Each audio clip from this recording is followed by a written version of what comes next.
अस्सलाम वालेकुम क्लास 9। आज हम करेंगे एक्सरसाइज 7.2 का क्वेश्चन नंबर 7, 8 एंड 9।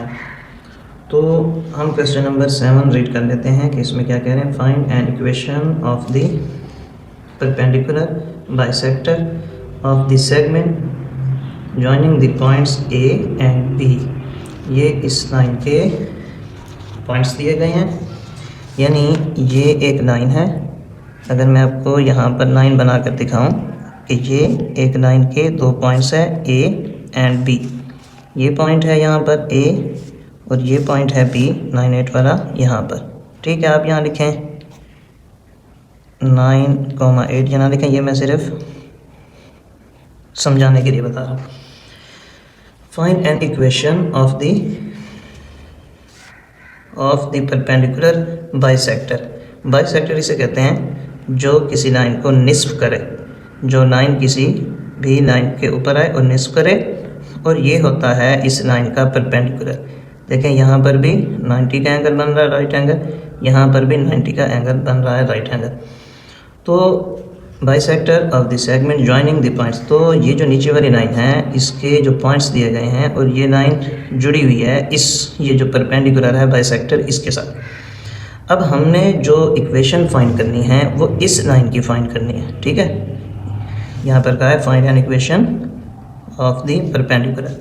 इसकी हमने इक्वेशन फाइंड करनी है, जबकि हमें पॉइंट्स दे दिए गए हैं हॉरिजॉन्टल लाइन के ए एंड बी। पहले हम इसका मिड पॉइंट फाइंड करेंगे। ठीक है, इसका इस लाइन पे मिड पॉइंट फाइंड करेंगे जो कि पॉइंट्स कहलाएंगे इस परपेंडिकुलर लाइन के। तो चलिए मैं साथ साथ आपको बताता भी जाऊँगा कि हम ये क्यों फाइंड कर रहे हैं और क्या क्या चीज़ें हमने इसमें फाइंड करनी है। पहले हम इसका मिड पॉइंट फाइंड कर लेते हैं। मिड पॉइंट के लिए हम ए और बी जो कि सवाल में हमें पेयर दिया गया है पॉइंट्स का, वो लेंगे। फाइंड द मिड पॉइंट लिखेंगे, mid point of A B. Mid point का फार्मूला लगाएंगे। ठीक है, मिड पॉइंट जिसे हम फाइंड करते हैं, पहले भी हमने ये फार्मूला लगाया 7.1 में x1 + x2/2, y1 + y2/2। ये मिड पॉइंट फाइंड करने का फार्मूला है। तो अब x1 की जगह हम यहाँ लिख देंगे 3 और x2 की जगह ये हम लिख देंगे 9, y1 की जगह ये 5 और y2 की जगह ये 8। नीचे 2 उधर भी और इधर भी 2। अब देखें 3 + 9 ये होता है 12 और 5 + 8 ये है 13। तो नीचे 2 ऐसे। अब 2 के टेबल को अगर हम 6 तक पढ़ते हैं तो 2 6 12, ये 6 आ गया। 2 के टेबल पे 13 नहीं आता, इसको अगर हम हल करेंगे तो हमारा आंसर डेसिमल में आ जाएगा, यानी पॉइंट में। तो हम इसको हल नहीं करते, यहीं पर मिड पॉइंट हम इसका लिख देते हैं। तो ये हमने मिड पॉइंट अभी फाइंड किया 6,13/2 और ये है ये जो सीधी लाइन है वर्टिकल इसका। अब हमने स्लोप फाइंड कर लेंगे, क्योंकि हमें सवाल में ए बी पॉइंट दिए हैं, हम उसी लाइन की स्लोप फाइंड करेंगे। ठीक है, इस लाइन की अब हम स्लोप फाइंड करेंगे। ए पॉइंट है हमारे पास, बी पॉइंट भी है। तो स्लोप का फार्मूला है m1 = y2 - y1 / x2 - x1। तो इसके अंदर हम कीमतें पुट कर देंगे। y2 है हमारे पास 8, तो ये 8 हमने पुट किया। y1 है हमारे पास ये 5, तो यहाँ पर हम 5 पुट कर लेंगे। x2 है हमारे पास यहाँ पर 9 और x1 है हमारे पास 3, तो ये 9 और 3 x2 x1 की जगह उनकी कीमतें। अब 8 में से 5 को माइनस करेंगे तो 3 आ जाएगा। 9 में से 3 को माइनस करेंगे 6, तो 3 × 1 = 3, 3 × 2 = 6। ये आ गया हमारे पास m1 1/2 के। अब हमने स्लोप इसलिए फाइंड किया है कि जब हम ये जो परपेंडिकुलर है इसकी इक्वेशन फाइंड करेंगे तो उसके लिए हमारे पास एक कंडीशन होती है या एक फार्मूला होता है कि अगर लाइंस हमारे पास पैरेलल हों तो m1 = m2 होता है, और अगर हम लाइन परपेंडिकुलर लें और उसका स्लोप फाइंड कर रहे हों तो m1 m2 = -1 के होता है। m1 m2 = -1। ये मैं आपको दिखा दूँ, पेज है हमारे पास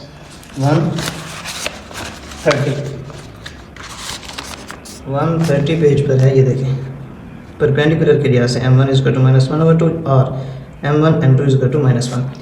तो हमने m1 जो फाइंड किया है वो इस लाइन का स्लोप फाइंड किया है। अब ये इस लाइन के पॉइंट तो हमारे पास आ गए, लेकिन इस लाइन का स्लोप नहीं है, और ये लाइन कौन सी है? परपेंडिकुलर। तो हम इसका जब स्लोप फाइंड करेंगे, स्लोप ऑफ सी डी, हम इस लाइन को नाम दे देते हैं सी एंड डी का, ठीक है। तो जब हम slope of C D is equal to, मैंने ये इसलिए लगाया कि ये हमारे पास परपेंडिकुलर लाइन है, तो m1 m2 is equal to -1, m1 जो भी हमने फाइंड किया यहाँ पर 1/2, इसको हम यहाँ पर पुट कर देंगे, और ये -1 वैसे m2 फाइंड करना है, तो m2 1 से मल्टीप्लाई होगा, m2 आ जाएगा ओवर 2।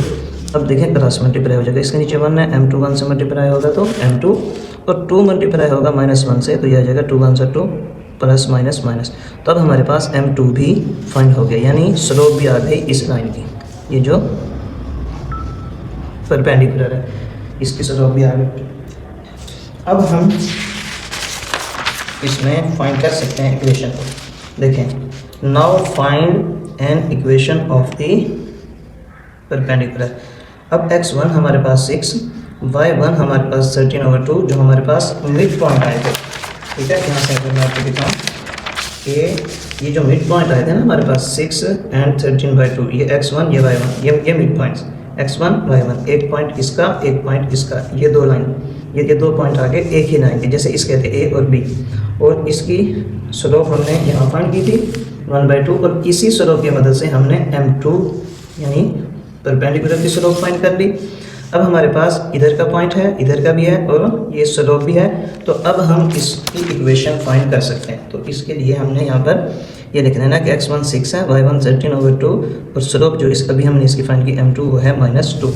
तो फार्मूला इसका है, जब हम स्लोप ऑफ पॉइंट फाइंड करते हैं, मैं आपको दिखा देता हूँ फार्मूला, बुक में ये है, point slope form of equation of a straight line. तो y minus y1 is equal to m into x minus x1। तो y वैसे y1 ये 13/2, m की जगह ये -2, x वैसे x1 की जगह ये 6। ये उस वक्त होता है जब हमारे पास पॉइंट एक लाइन के हो, एक लाइन के 4 पॉइंट ना हो, तो उस वक्त हम ये फार्मूला लगाते हैं। अब देखें कि यहाँ पर y के नीचे 1 है, अगर एलसीएम लें तो 2 1 2 आएगा। अब 1 और 2 को डिवाइड करेंगे, 1 और 2, 1 2 2 2 आया, 2 को y से मल्टीप्लाई करेंगे तो 2 आया। ये दोनों रकमें अगर एक जैसी हों, 2 1 2 1 आया, 1 को 13 से मल्टीप्लाई करेंगे तो 13 आएगा। -2 जब x से मल्टीप्लाई होगा -2x, माइनस माइनस प्लस 2 6 12। अब ये y की रकम है, इसके साथ कोई रकम नहीं है, कांस्टेंट है, तो यहाँ पर माइनस नहीं हो सकते। अब क्रॉस मल्टीप्लाई हो जाएगा, 2 मल्टीप्लाई होगा -2x प्लस 12 के साथ, तो प्लस माइनस माइनस 2 2 4, और 2 को 12 से मल्टीप्लाई करेंगे तो 24 आ जाएगा। और यहाँ हमारे पास है 2y माइनस 13। अब हम ये माइनस का 4x है, इसको दूसरी तरफ लेकर जाएंगे, ये 2y माइनस 13 वैसे, ये -4x इधर आके +4x, और ये +24 इधर आके -24। तो अब हम पहले 4x x वाली वैल्यू लिख लेंगे, फिर +2y, यहाँ अगर कुछ ना हो तो प्लस का साइन होता है, +2y माइनस माइनस प्लस 24 और 13 को प्लस करेंगे 37, साइन कैपिटल अमाउंट का ये आ गया।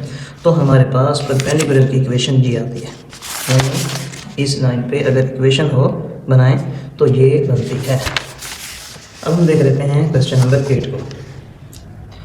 क्वेश्चन नंबर 8 में कह रहे हैं find an equation of the line through -4 -6 and perpendicular to a line having slope -3/2। तो यहाँ हमें ये सवाल में बताया गया है कि एक लाइन है जिसकी उन्होंने सिर्फ स्लोप हमें बताई है -3/2, और यहाँ पर परपेंडिकुलर के पॉइंट्स हमें बता दिए हैं -4 एंड -6, ठीक है, -4 एंड -6, जैसे वहाँ पर थे मिड पॉइंट के। अब मिड पॉइंट की जगह मैंने स्लोप के लगा दिए, इस लाइन की स्लोप दी गई है, और इस परपेंडिकुलर के हमें पॉइंट्स दिए गए हैं, और इक्वेशन हमने इसी लाइन की ही फाइंड करनी है। तो देखें, अगर हम यहाँ पर ये जो हमें सवाल में दिया गया है स्लोप है हमारे पास -3/2, इसको हम नाम दे देते हैं m1 का, ठीक है, -3/2, और हमने फाइंड अप करना है परपेंडिकुलर का स्लोप, जैसे अभी हमने पिछले सवाल में फाइंड किया था question number 7, find the slope of perpendicular line. तो जब लाइंस हमारे पास परपेंडिकुलर हों तो हम ये फार्मूला लगाते हैं m1 m2 is equal to -1। m1 ये है -3/2, m2 इसकी स्लोप हमने फाइंड करनी है। तो m2 मल्टीप्लाई होगा -3 से, तो ये बन जाएगा -3m2/2। इसके नीचे 1 है, 2 1 ज़ा 2, -1 वैसे अब क्रॉस मल्टीप्लाई हो जाएगा, 2 1 से मल्टीप्लाई होगा तो 2 1 ज़ा 2 प्लस माइनस माइनस इधर -3m2 वैसे इधर। अब -3 जब इधर जाके डिवाइड हो जाएगा तो ये माइनस से माइनस कैंसिल, 2/3m2। और मैं आपको यहाँ पर ये एक बात बताता चलूँ कि हॉरिजॉन्टल लाइन की अगर हमारे पास स्लोप हो -3/2 तो उसका परपेंडिकुलर जो स्लोप आएगा वो उसके उलट आएगा, यानी रेसिप्रोकल आएगा। अब ये माइनस में है तो ये आ गया हमारे पास प्लस में, और ये 3/2 है, ये है 2/3। ये देखिए m2 हमारे पास आया 2/3, क्योंकि हॉरिजॉन्टल लाइन थी और ये वर्टिकल लाइन दोनों एक दूसरे के उलट होती हैं। तो यहाँ स्लोप अगर -3/2 है तो वहाँ स्लोप आएगी जिसको हम m2 का नाम देंगे, क्योंकि m1 हमारे पास ये है तो ये होगी 2/3। अब इसके पॉइंट भी दिए गए हैं हमारे पास, यानी x1 y1, और ये स्लोप भी है। अब हमारे पास m भी है तो हम अब इसकी इक्वेशन फाइंड कर सकते हैं। तो ये देखें, ये -4 हमारे पास x1 है, ये y1 है, और ये अभी हमने फाइंड किया 2/3। अब हम यही फार्मूला लगाएंगे जो भी हमने लगाया था, y - y1 = m। यहाँ पर मैं m2 नहीं लिख सकता क्योंकि फार्मूले में यहाँ पर m2 नहीं आता, लेकिन यहाँ हम इसलिए m2 लिख रहे हैं कि हमारे पास दो वैल्यूज़ हैं, एक m1 ये है, तो हम दोनों को mm का तो नाम नहीं दे सकते ना, तो ये हमारे पास m2 है। तो यहाँ क्योंकि हम इस लाइन की स्लोप, ये इक्वेशन फाइंड कर रहे हैं, तो हम इसी लाइन की स्लोप और जो ये जो पॉइंट्स हैं वो इसी लाइन के इस्तेमाल करेंगे। तो यहाँ हमने इस फार्मूले में y वैसे -y1 की जगह ये -6, ये माइनस फार्मूले वाला, m की जगह 2/3, x वैसे x1 की जगह -4। अब पहले हम ब्रैकेट ओपन कर लेंगे, माइनस माइनस प्लस 2/3 वैसे x माइनस माइनस प्लस, अब ये 2x + 4 से मल्टीप्लाई होगा, ऊपर वही रकम से मल्टीप्लाई होगा, 2x का 2x, 2 4 ज़ा 8, इसके नीचे 1 है, 3 1 ज़ा 3। अब हम इनको क्रॉस मल्टीप्लाई कर लेंगे, 3 इधर जाके इसे मल्टीप्लाई होगा, 3y और 3 6 ज़ा 18, इधर बचा 2x + 8। अब ये मल्टीप्लाई हो गया, उसके बाद हम ये 2x + 8 जहाँ लिखा था ये अपनी जगह पे रहा, ये 3y उधर आके माइनस का 3y हो गया, और ये 18 भी दूसरी तरफ आके माइनस का 18 हो गया। अब ये 2x वैसे, ये -3y वैसे, माइनस प्लस माइनस 18 में से 8 को माइनस करेंगे तो 10, साइन कैपिटल अमाउंट का माइनस का, तो हमारे पास इक्वेशन बनती है 2x - 3y - 10 = 0। इसको हमने इस तरतीब में लिख देना है। तो हमने इस लाइन की इक्वेशन फाइंड की है। अब हम देख लेते हैं क्वेश्चन नंबर 9। क्वेश्चन नंबर 9 में कह रहे हैं find an equation of the 9th रो 11 - 5 and parallel to a line with slope -24। तो देखें यहाँ पर हमारे पास परपेंडिकुलर की बात नहीं की गई, बल्कि दो मुतवाज़ी यानी कि पैरेलल लाइंस की बात की गई है। एक लाइन के उन्होंने सवाल में बता दिए हैं हमें पॉइंट, यानी 11, -5, और दूसरी लाइन के बता दिए हैं उन्होंने स्लोप, तो ये है m1, ठीक है। और हमने इसमें इक्वेशन फाइंड करनी है, इन दो लाइंस की इक्वेशन फाइंड करनी है। तो इसकी इक्वेशन तभी फाइंड होगी जब इसका हमारे पास स्लोप आ जाएगा। तो देखें जो सवाल में दिया गया उसको हमने m1 का नाम दे दिया, वो है -24। और अब हम देखें कि व्हेन लाइंस आर पैरेलल, जब लाइंस हमारी मुतवाज़ी होती हैं तब हम ये m1 = m2 करते हैं, ठीक है। ये बुक में अगर मैं आपको यहाँ पर दिखाता हूँ पेज नंबर 130 पे, जब पैरेलल हो तो m1 = m2, जब दो लाइंस, ठीक है। तो m1 हमारे पास था -24, उसकी जगह हमने उसकी कीमत पुट की, तो m2 की कीमत हमारे पास आ गई, वो है -24। अब ये x1 है, y1 है, m2 भी है हमारे पास, तो हम इसको मज़ीद आगे फाइंड कर सकते हैं इक्वेशन को। तो x1 ये 11, y1 ये -5, m2 हमारे पास -24 अब मौजूद है। तो ये फार्मूला लगाएंगे y - y1 = m × x - x1। y वैसे y1 की जगह -5, ये फार्मूले वाला माइनस, m की जगह ये -24, x1 की जगह ये आ जाएगा 11। इसको अगर हम मज़ीद सॉल्व करते हैं, माइनस माइनस प्लस y + 5 आ जाएगा -24x -+ 24, जब 11 से मल्टीप्लाई होगा तो 264 आ जाएगा। अब हम इस xy रकम को अगर प्लस में करना चाहें तो = को दूसरी तरफ ले जाएंगे, ये हो जाएगा प्लस का, ये y + 5 वैसे, ये इधर आके +24x, ये इधर आके -264 = 0।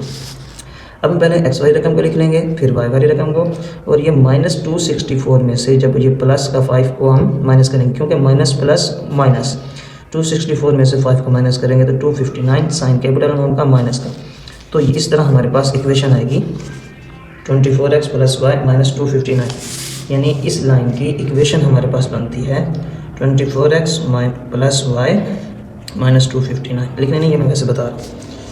तो ये हमारा आंसर है।